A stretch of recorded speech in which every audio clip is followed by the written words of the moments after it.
Fala galera que já é inscrita no Pautas e Táticas ou que vai se inscrever assim que o vídeo acabar. A gente gosta muito de uma polêmica aqui no canal, né? De um debate, de uma discordância. Então eu resolvi trazer aqui essa lista dos 5 melhores jogadores por posição em atividade no futebol brasileiro. Então essa é a pauta do nosso vídeo de hoje. Mas só deixando claro que o meu critério maior aqui foi quem é melhor e não apenas quem está.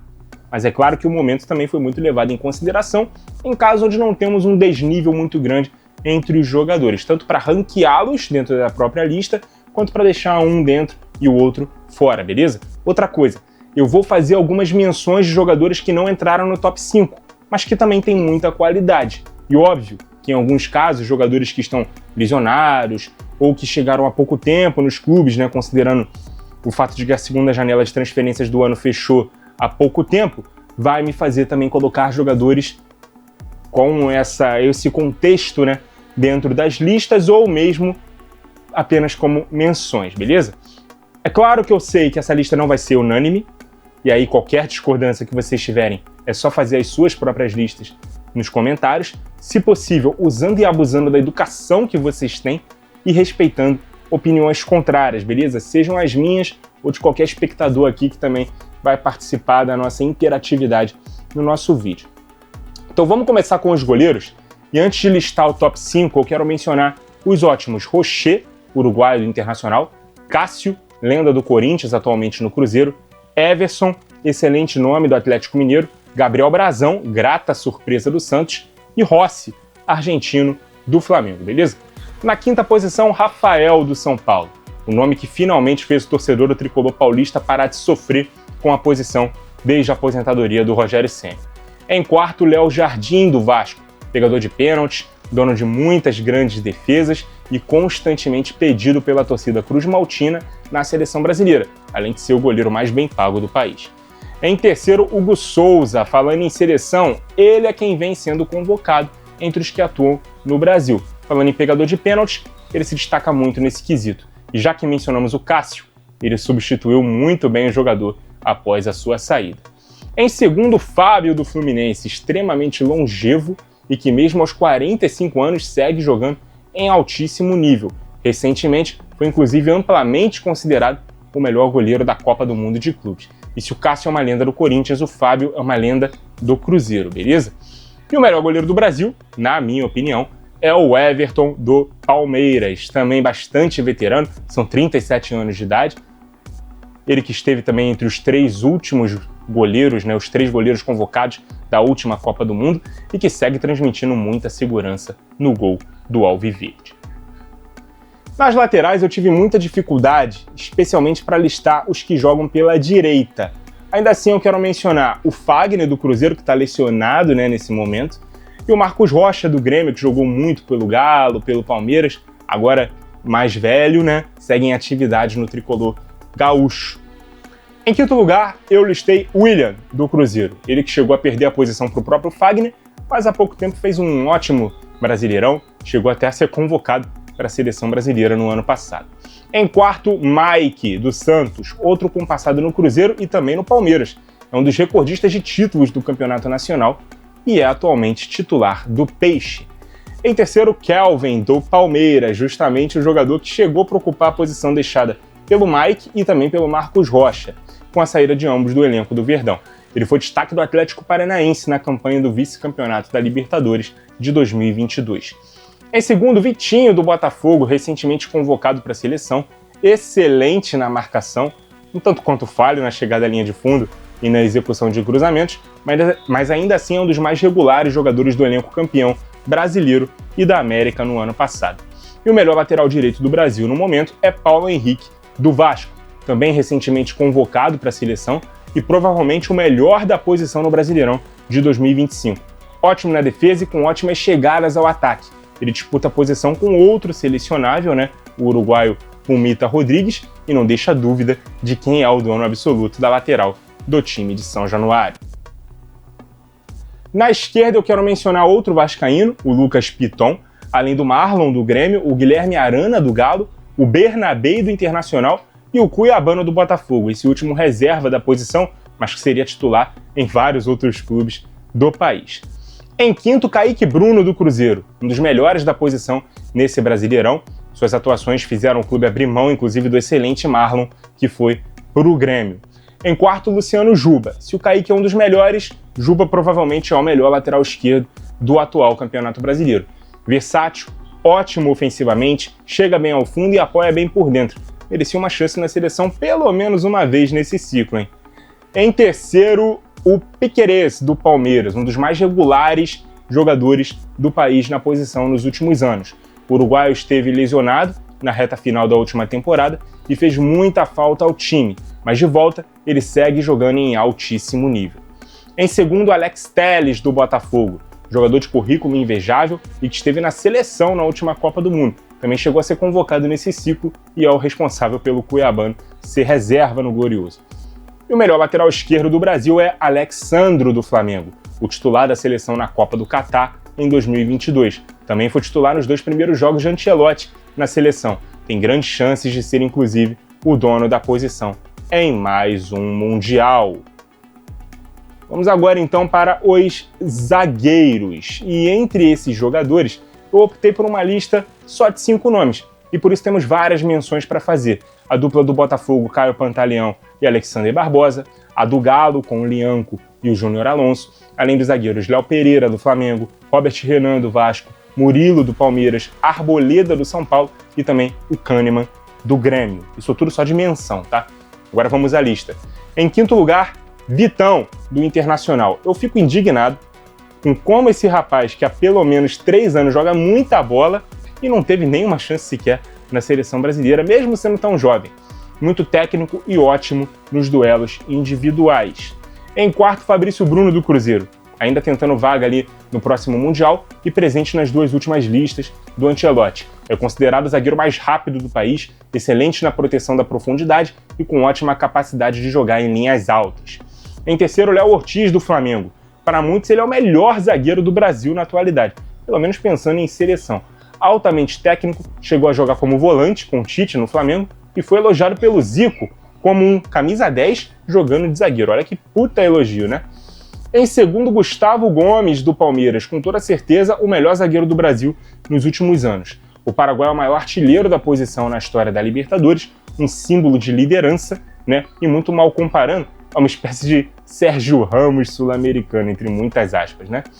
E o melhor zagueiro do Brasil é Thiago Silva, do Fluminense. No alto de seus 41 anos, o capitão brasileiro nas últimas 3 Copas do Mundo segue jogando num nível muito bom, é um dos destaques na grande campanha do clube no Mundial e ainda divide opiniões quanto a se deveria disputar mais uma Copa. Muita gente ainda acha que sim, mesmo a gente tendo várias opções mais jovens para o setor. Vamos agora falar dos primeiros volantes, os camisas 5. Com a necessidade de jogadores cada vez mais técnicos na posição, a gente está vendo cada vez menos aqueles jogadores que só desarmam na frente da defesa. Vamos mencionar aqui honrosamente nomes como Aníbal Moreno, do Palmeiras, Tomás Rincon, do Santos, Fausto Vera, do Atlético Mineiro, Thiago Maia, do Internacional e Pablo Maia, do São Paulo, outro que frequentou seleção nesse ciclo. Em quinto lugar, Lucas Romero, do Cruzeiro, o argentino que faz ótimo Brasileirão e parece se multiplicar em campo, né? Com muita raça e aparecendo no ataque com finalizações de fora da área. Em quarto lugar, Caio Alexandre, do Bahia, o autêntico redista do meio-campo do tricolor baiano. Joga de cabeça erguida, faz a bola viajar com ótimas inversões de jogo, enfiadas de bola e qualificando muito a saída de jogo desde trás. Em terceiro, Martinelli, do Fluminense, versátil jogador que atuava como segundo homem do meio de campo ao lado do André e assumiu a posição de primeiro desde que o antigo companheiro deixou o time. Em segundo, Marlon Freitas, do Botafogo. Se estamos falando de redistas, aqui está um dos maiores dos últimos anos no Campeonato Brasileiro. Jogando ao lado do Gregory, ele poderia fazer funções de segundo volante, mas com a saída do jogador, ele voltou para o seu papel de origem como o primeiro homem do meio-campo, líder maior do time campeão nacional e continental na temporada passada. E o melhor primeiro volante do Brasil é o ítalo brasileiro Jorginho, do Flamengo.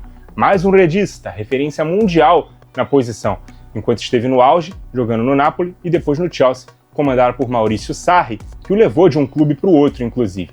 Também especialista em cobranças de pênalti e que teve impacto imediato no time do Felipe Luiz desde que estreou. não deixando o time sentir a falta do Pulgar, né, lesionado desde a Copa do Mundo de Clubes. Entre os segundos volantes, vamos mencionar nomes como De La Cruz, do Flamengo, que foi muito prejudicado, né, com lesões nos últimos meses, Lucas Silva, do Cruzeiro, que deu uma ótima volta por cima na carreira jogando pelo clube mineiro, Bruno Henrique, do Internacional, Hércules, do Fluminense e o recém-chegado Arthur Melo, do Grêmio, que teve grande primeira passagem, né, pelo tricolor gaúcho. Em quinto lugar, Saúl, do Flamengo. Sinceramente, eu não esperava grandes coisas da passagem dele pelo rubro-negro, não. Mas uma coisa é ele estar mostrando um bom nível para estar no nosso top 5.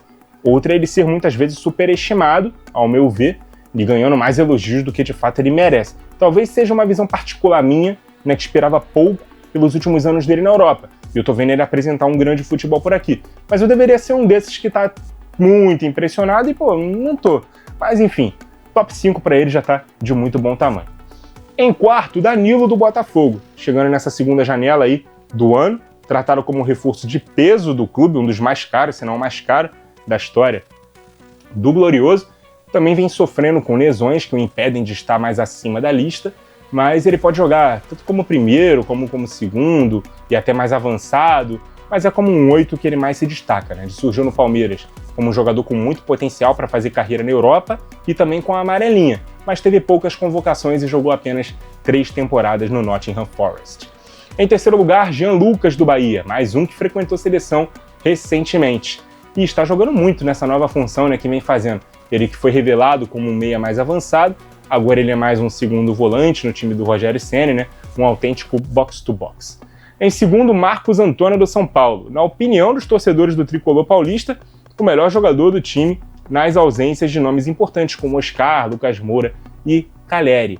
Eu já cheguei a ouvir de um deles que se trata do melhor camisa 8 que o clube teve desde a saída do Hernanes. Então, grande elogio aí para o Marcos Antônio.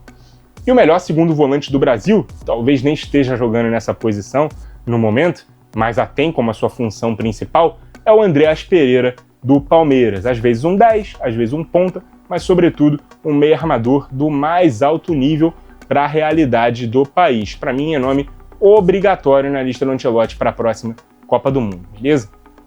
Vamos falar então sobre os meias atacantes, os famosos camisas 10, e aqui a gente tem menções de nomes como o Ganso, que perdeu a posição no Fluminense, mas também se encontra machucado, o Rafael Veiga, que é outro que não está mais frequentando o time titular do Palmeiras devido a uma lesão que ele sofreu, o Oscar, outro que está sofrendo bastante com o departamento médico do São Paulo, o Coutinho, que voltou a jogar num nível bem aceitável no Vasco no último mês, né, após um primeiro ano ali de muita desconfiança, e também o argentino Roleiser, do Santos, que pode jogar aberto pela direita ou centralizado, e o momento do clube não ajuda muito para ele estar mais alto aqui nessa lista, beleza? Em quinto lugar, Álvaro Montoro, do Botafogo, um meio aberto pelo lado esquerdo, bem no estilo do Thiago Almada, a quem ele é constantemente comparado, também por ser argentino. Com apenas 18 anos, é ele quem está defendendo sua seleção, né, no Mundial Sub-20, é visto como um dos maiores talentos do futebol sul-americano, desde que ele jogava no Vélez Sarsfield. Em quarto lugar, Rodrigo Garro, do Corinthians, mais um argentino, um autêntico enganche de dribles curtos, cabeça erguida, finalização de longa e média distância, bolas paradas, certamente um dos maiores talentos do timão na atualidade. Em terceiro, Alan Patrick, do Internacional, já há algum tempo um dos melhores da posição no país, talvez tenha tido uma carreira um tanto quanto subestimada, considerando o tanto de talento que tem, né? Ele que é um dos melhores 10 do futebol nacional, sem sombra de dúvida.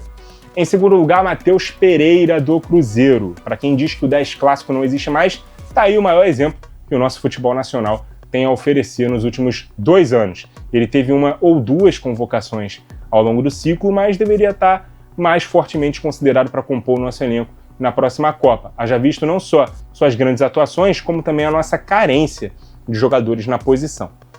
E o melhor camisa 10 do futebol brasileiro é o uruguaio de Arrascaeta, do Flamengo. Há quanto tempo a gente não vê o Arrasca jogando, e principalmente se você é rival do Cruzeiro, né, quando ele jogava lá, ou do próprio Flamengo, desde 2019, você não ouve ou repete a frase, pô, alguém precisa tirar esse cara do Brasil.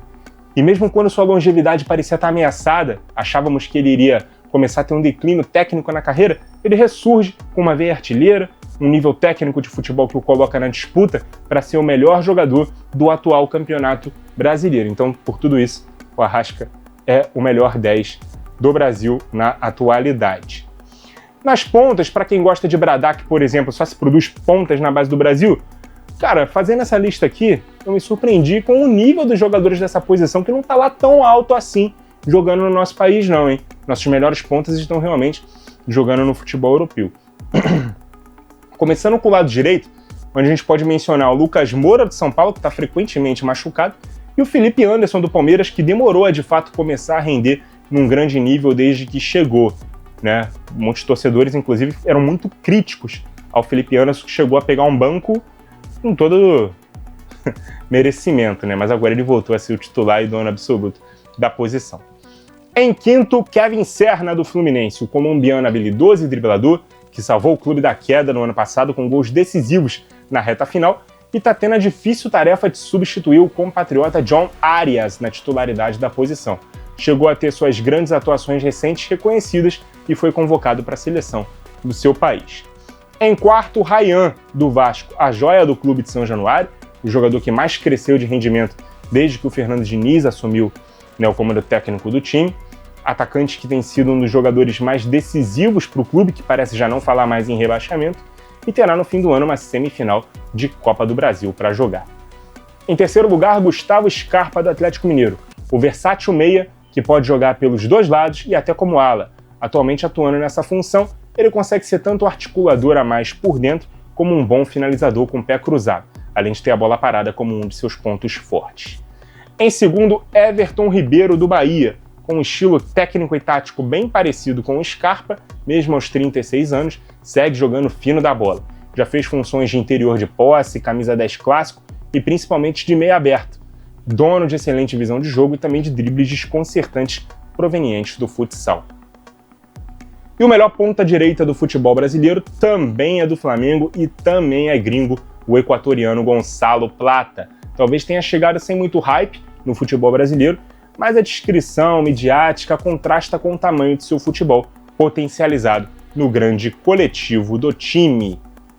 Na ponta esquerda eu só tenho uma menção a fazer, e na verdade eu nem tinha certeza se eu iria escolher ele ou o quinto colocado na nossa lista, o santista Guilherme. Minha dúvida era entre ele e o colorado Johan Carbonero, mais um colombiano que está jogando muita bola por aqui, em pouco tempo assumiu a titularidade no time gaúcho e tem feito a diferença nessa campanha de recuperação do Inter, agora com Ramon Dias no comando. Na quarta posição, o ótimo Eric Pulga, do Bahia, que impressionou muito no começo da temporada, mas infelizmente se lesionou.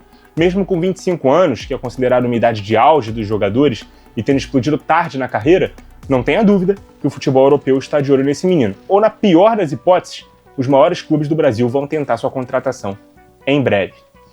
Em terceiro lugar, o português Nuno Moreira, do Vasco, uma das melhores contratações que o clube fez esse ano. Às vezes, quando falta grana, é preciso ser criativo para se reforçar bem no mercado.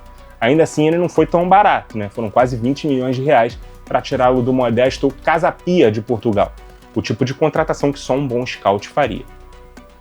Em segundo lugar, Ferreirinha, do São Paulo, o homem que fez o Brasil inteiro torcer para que ele chegasse logo aos 10 gols no ano, para que o ex-jogador e apresentador Neto cumprisse a promessa de entrar no ar de tanguinha caso o jogador atingisse a meta. Ele teve uma veia artilheira em determinado momento da temporada e até parecia que ele ia conseguir bater esse número bem rápido, mas uma lesão acabou freando sua evolução nos números. Mas ele conseguiu um status de protagonismo no tricolor bem inesperado desde que o Brasileirão começou e as lesões começaram a ser um problema no clube. E o melhor ponta esquerda do Brasil é Samuel Lino, também do Flamengo. Não à toa o elenco do Rubro Negro é considerado o melhor da América do Sul. Ainda assim, lembram do que eu falei do Saul sobre ser superestimado? O Samulino brilhou no Atlético de Madrid jogando como um ala pela esquerda, mesmo sendo um ponta destro. Porém, num futebol que tende a cada vez mais avaliar individualidades pelas métricas de quanto custaram e os números que entregam, o Lino está sendo considerado caro demais pelas estatísticas que produziu até agora. Ainda assim, é inegável que o Lino é um grande jogador e se destaca frente a outros da mesma posição no nosso país. Ainda pode sonhar com vaga na seleção brasileira, mas vamos devagar, tanto com os elogios, que o colocaram como craque, quanto com as críticas exageradas de alguns que o colocam como bagre, beleza? Chegamos aos centroavantes, os homens gol, os camisas 9, e mesmo num país que tem nomes como Germancano do Fluminense, Caleri do São Paulo, Yuri Alberto do Corinthians e Bright White do Grêmio, nossa lista tem outros nomes diferentes. Em quinto, Pablo Verratti do Vasco da Gama. O argentino é 1-2, se ainda não for o artilheiro do Brasil, até a época que esse vídeo for ao ar.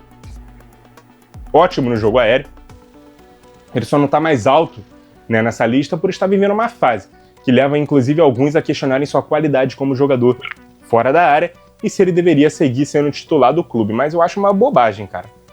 O Vasco precisa do Verratti, que tem que continuar sendo titular do time. Em quarto, Caio Jorge do Cruzeiro. Artilheiro do Brasileirão, chegou a ter seu grande momento reconhecido com uma convocação para a seleção brasileira. Ele que ainda é muito jovem, mas já teve passagem pela gigante Juventus da Itália, depois de ter sido revelado pelo Santos. Em terceiro, Flaco Lopes do Palmeiras, outro que vive fase iluminada. O argentino que chegou a perder a vaga de titular do clube, recuperou a posição e vem jogando muito bem fora da área e contra todos os prognósticos também chegou a ser oportunizado no concorrido ataque da seleção argentina, quem diria, hein? Em segundo, Pedro do Flamengo. Eu só não coloco ele no topo dessa lista porque, por vezes, o seu treinador opta por tê-lo no banco. Mas é bem óbvio que ele é o melhor 9 clássico que temos, não só no país, em atividade, entre os brasileiros da posição, mas também no mundo, né? É o melhor camisa 9 clássico aí brasileiro que a gente tem jogando em qualquer lugar do planeta. Excelente pivô e muito recurso de finalização, ele jogou a última Copa e segue tentando uma vaga para a próxima. E o melhor camisa 9 do Brasil é Hulk, do Atlético Mineiro, e não é pelo momento, tá? Porque o Jorge Sampaoli é outro aí que também às vezes vem colocando ele no banco. Mas ele, se transformou como centroavante depois de ter vivido seu auge como ponta. É certamente o jogador mais dominante do futebol brasileiro desde que ele chegou ao clube. É mais jogador do que o Pedro, se a gente for falar de recursos técnicos também. Então, especialmente na temporada 2021, que foi de extremo brilho dele, né, que já era muito veterano, e talvez só agora aos 39 anos ele tenha começado a oscilar, mas segue sendo o melhor nome do seu time. Força física e uma grande especialidade em bolas paradas e finalizações de média distância são os pontos fortes do jogo dele. E para fechar o nosso vídeo, vamos com a lista então dos segundos atacantes, posição que vem voltando a ter muita relevância depois de ter ficado adormecida aí nos últimos anos. Como menções, podemos citar Gabigol do Cruzeiro e Bruno Henrique do Flamengo, que alternam titularidade e reserva em seus clubes, especialmente o segundo, e têm sido aproveitados mais como centroavantes em times que jogam com 3 atacantes. Além do Paulinho do Palmeiras também, né, que tem jogado pouco por estar sofrendo com constantes lesões. Na quinta posição, Luciano do São Paulo. Os mais antigos se recusam a admitir, mas as gerações mais recentes não têm nenhuma dúvida. Trata-se de um ídolo do tricolor paulista. Mesmo polêmico com alguns gols perdidos em momentos importantes, ele cansou de decidir jogos e ser importante numa fase talvez não tão vitoriosa do clube, mas ainda assim mantendo o time sempre competitivo no cenário nacional e continental. Em quarto, o venezuelano Jefferson Savarino do Botafogo. É difícil para alguns reconhecê-lo como segundo atacante, porque por vezes ele parte do posicionamento de um camisa 10 que flutua por trás de um atacante. Para muitos, o melhor jogador do último Brasileirão e o mais regular jogador do clube no melhor ano de sua história. Eu me incluo nessa. Teve uma queda técnica grande, como todo time na atual temporada, mas segue sendo muito importante para o clube. Em terceiro, o holandês Memphis Depay, do Corinthians. Seu comportamento fora de campo pode influenciar nas avaliações, né, de como ele é como jogador, mas é inegável sua qualidade e sua importância para o timão. Não é todo time que pode se orgulhar de ter um titular de uma das mais importantes seleções europeias no seu elenco. Em segundo, Vitor Roque, do Palmeiras. Depois de uma experiência longe das expectativas no Barcelona e um empréstimo discreto ao Betis, o Tigrinho, como ele é apelidado, chegou custando caro aos cofres do Alviverde e se encontrou jogando numa dupla de ataque, onde pode atacar a área de frente e se colocar em mais situações de mano a mano com o zagueiro, e não jogando de costas entre dois centrais. Ainda muito jovem, ele demorou a engrenar com a camisa do Verdão, mas já é um dos melhores atacantes do país, jogando ao lado de Flaco Lopes. E o melhor segundo atacante do Brasil ainda é Neymar Júnior dos Santos. Eu sei que tem muita gente que vai me xingar muito por dar essa opinião. Tudo que se fala sobre o Neymar atinge opiniões extremas, mas como eu disse no começo do vídeo, meu critério maior é sobre o talento dos jogadores e o que eles são, e não como eles estão. Se ainda se fala de Neymar em seleção depois da última grave lesão que ele teve, e também das pequenas lesões que ele está tendo aqui nessa sequência, é por conta da diferença que ele ainda pode fazer. Outrora um ponto esquerda que precisou se converter num playmaker nos últimos anos, a posição de segundo atacante ainda é a que melhor pode defini-lo. Habilidoso no terço final para o drible, com boa visão de jogo para os passes e ainda com faro de gols para as finalizações. Não à toa estamos falando do melhor jogador nascido no país há pelo menos 15 anos e o maior artilheiro da história da nossa seleção. E é isso, galera. Esse foi o meu top 5 dos melhores jogadores de cada posição em atividade no futebol brasileiro em 2025. E aí vocês podem discordar à vontade, montando a própria lista de vocês, usando o critério que vocês quiserem, usando, por exemplo, o critério do momento, que vai mexer na ordem da lista. Tem muito jogador que está na lista pelo momento, mas que não está liderando a lista, porque, apesar do momento melhor de outros jogadores que são melhores, eles não são, obviamente, melhores do que os caras que estão à frente. Esse foi o meu critério, você pode mudar o seu, você pode fazer a lista que você quiser. E eu sei que vai ter mensagens agressivas, desrespeitosas, os famosos fulano jogou vôlei, jogou tênis, jogou basquete, e também os clássicos. Pô, tá de brincadeira colocando esse cara, tá de sacanagem colocando aquele outro, é mentira que você deixou aquele outro de fora. Esse eu só vou ignorar e de antemão agradecer pelo engajamento, tá? Quando vocês comentam, seja positivo ou negativo, vocês fazem o vídeo ficar mais relevante. Então, antes de vocês pensarem que estão me atingindo, vocês estão me ajudando. Mas aí eu não vou entrar em debate com vocês, porque eu só converso com quem mantém uma boa educação. Mas eu tenho fé ali que vocês vão ser respeitosos nas críticas, vão emitir a opinião de vocês, sem precisar ofender as minhas ou a de qualquer outros aqui que vocês discordem, beleza? Muito obrigado a quem acompanhou o vídeo até aqui. Continuem ligados no nosso canal. E até a próxima!